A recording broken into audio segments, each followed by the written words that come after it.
అందరికీ నమస్కారం. ఈ వీడియోలో సుబ్రహ్మణ్య స్వామి ఆలయాన్ని దర్శించడానికి వెళ్తున్నాం. ఈ సుబ్రహ్మణ్య స్వామి ఆలయం ఆంధ్రప్రదేశ్ రాష్ట్రం తిరుపతి జిల్లా చిట్టుమూరు మండలం మల్లం గ్రామంలో ఉంది.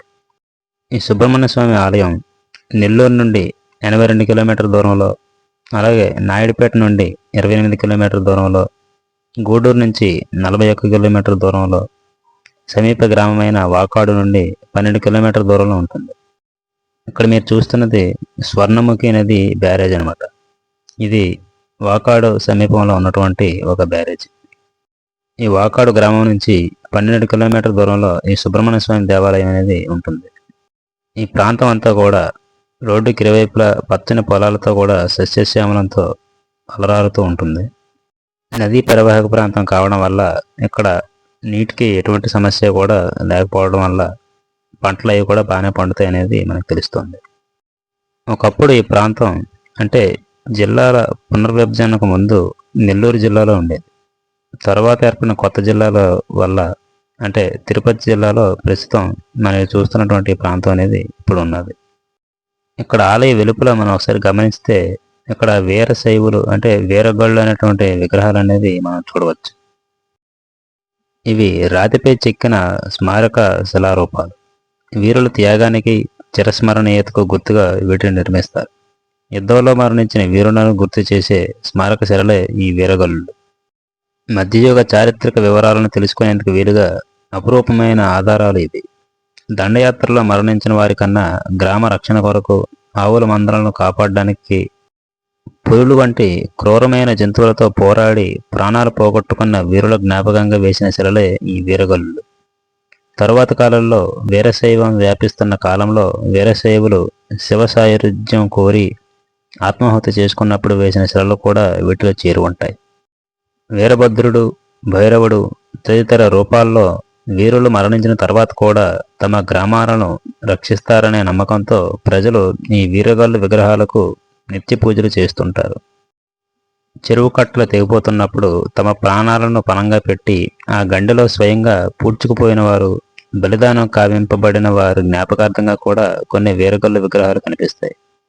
కండకత్తెలు వేసుకుని మరణించిన వారు, కొండ చర్యలపై నుంచి దూకిన వారు, అగ్నిగుండాలలో ఆత్మాహుతి కావించుకున్న వారి విగ్రహాలను కూడా మనం గమనించవచ్చు. తలపై ఉన్న ముడిని ఒక పిలకలాగా చేసి దాన్ని ఒక చేత్తో పట్టుకొని మరొక చేత్తో చురకత్తితో తమ మెడలను తెగ కోసుకుంటున్న విగ్రహాలను మనం గమనించవచ్చు. వీటికి సంబంధించినటువంటి విగ్రహాలను నేను మొదటగా కనపర్తి పురావస్తు మ్యూజియంలో గమనించాను. ఈ మ్యూజియం అమ్మనప్రోలు నుంచి 8 కిలోమీటర్ల దూరంలో ఉంటుంది. ఇంకా ఈ ఆలయ చరిత్ర విషయానికి వచ్చినట్లయితే, ఒకనాడు కులుత్తొంగ పాణి భూపతి రాజు వేట కోసం అడవికి వెళ్ళినప్పుడు అక్కడ ఒక పుట్టపై మొలిచినటువంటి వెదురు కర్రలను చూసి వాటితో ఒక పల్లకని తయారు చేయాలని కోరుకున్నాడు.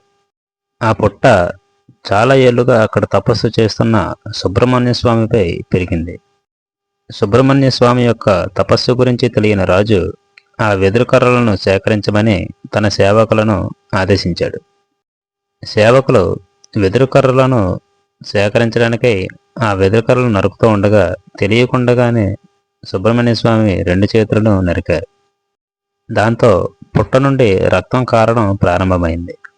ఆ రాత్రి తర్వాత సుబ్రహ్మణ్య స్వామి రాజు కలలో కనిపించి చేసిన పాపం నుండి విముక్తి పొందడానికి ఆలయాన్ని నిర్మించమని ఆదేశించాడు.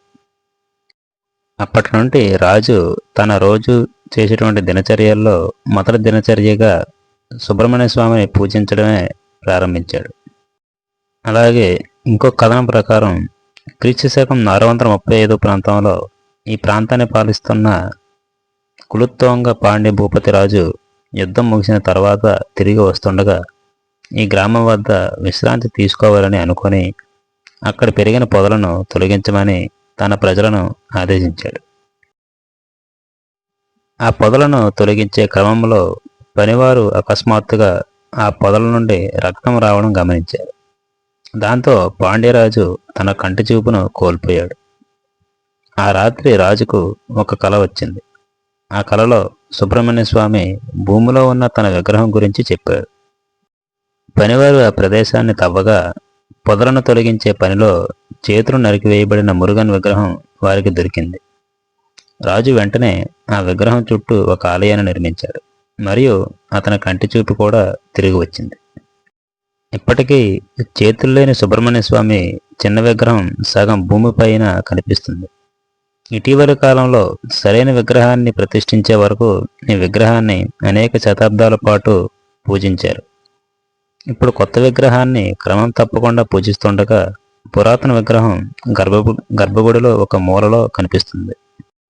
పాండ్యరాజు కథ మరియు క్రీస్తు శకం 635 నాటి కొన్ని శాసనాలు తప్ప ఈ విగ్రహం ఎలా లభించిందనే దానికి చారిత్రక ఆధారాలు ఏవి కూడా ఏమీ లేవు. ఈ ఆలయాన్ని క్రీస్తు శకం 630లో పాండ్యరాజు భూపతిరాజు నిర్మించాడు.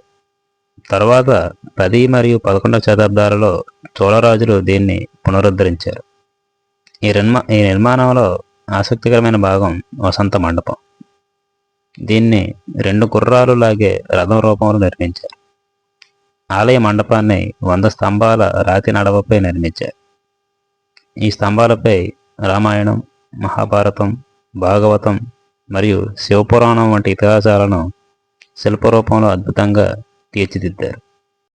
ఈ ఆలయం యొక్క నిర్మాణం ఉత్తరాభిముఖంగా ఉంటుంది. సాధారణంగా దేవాలయాలు తూర్పుముఖంగా ఉంటాయి. రాజు ఆలయ పరదా నిర్మాణ బాధ్యతను తనకు అప్పగించిన శిల్పికి అప్పగించాడు. ఆ ప్రసిద్ధ శిల్పికి గొప్ప వృత్తి నైపుణ్యాలు కలిగిన ఒక కుమారుడు ఉన్నాడు. అతను ఒక అమ్మాయిని ప్రేమించి ఆమె ఇంటికి వెళ్ళబోతున్నాడు. ఆమెను ఆకట్టుకోవడానికి అతను చక్రాలతో పాటు 2 రాతి గుర్రాలను చెక్కి తన శక్తి నైపుణ్యాలతో ఆలయ పరదాను తిప్పేవాడు. ఇదే సమయానికి అతని తండ్రి తన కొడుకు చేసిన పనిని గురించి తెలిసింది.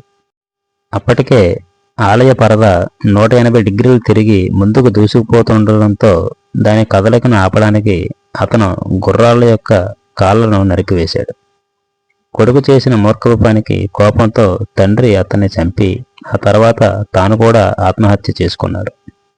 స్థల పురాణం ప్రకారం ఇదే ప్రదేశంలో శ్రీ సుబ్రహ్మణ్య స్వామి మల్లాసురుడు అనే రాక్షసుడిని సంహరించాడు. ఆ రాక్షసుడు తనను క్షమించి ఈ ప్రదేశానికి తన పేరు పెట్టమని సుబ్రహ్మణ్య స్వామిని వేడుకున్నాడు. ఆ విధంగా ఈ ప్రాంతానికి మల్లం అనే పేరు వచ్చింది. అంతేకాకుండా ఈ గ్రామానికి తిరుగుమల్లం అనే మరొక పేరు కూడా ఉంది. వర్షాలు పడినప్పుడల్లా సమీపంలోని చెరువుల నుండి నీరు పొలాలు నింపి తిరిగి చెరువులోకి చేరే ఒక ప్రత్యేకమైన సహజ దృగ్విషయం కారణంగా ఈ గ్రామానికి తిరుగుమల్లం అనే పేరు వచ్చింది. స్థానిక తెలుగు మాండలికంలో తిరుగుమల్లం అంటే వెనక్కి తిరిగి రావడం అని అర్థం. ఈ ఆలయానికి సంబంధించిన చరిత్ర, అలాగే ఈ గ్రామానికి ఆ పేరు వెనుక గల చరిత్ర, పౌరాణిక కథనం గర్భాలయంలో ఆలయ గోడలపై చిత్రాల ద్వారా పొందుపరిచారు. గర్భాలయం అంతా కూడా ప్రశాంతత నిండి ఉండి ఎంతో ఆహ్లాదంగా కూడా ఉంటుంది. గర్భాలయంలో వాతావరణం మనకు సరికొత్త అనుభూతిని కలిగిస్తుంది. ఇక్కడ మీరు చూస్తున్నది సుబ్రహ్మణ్య స్వామి వారి ఊరేగింపు వాడే రథం.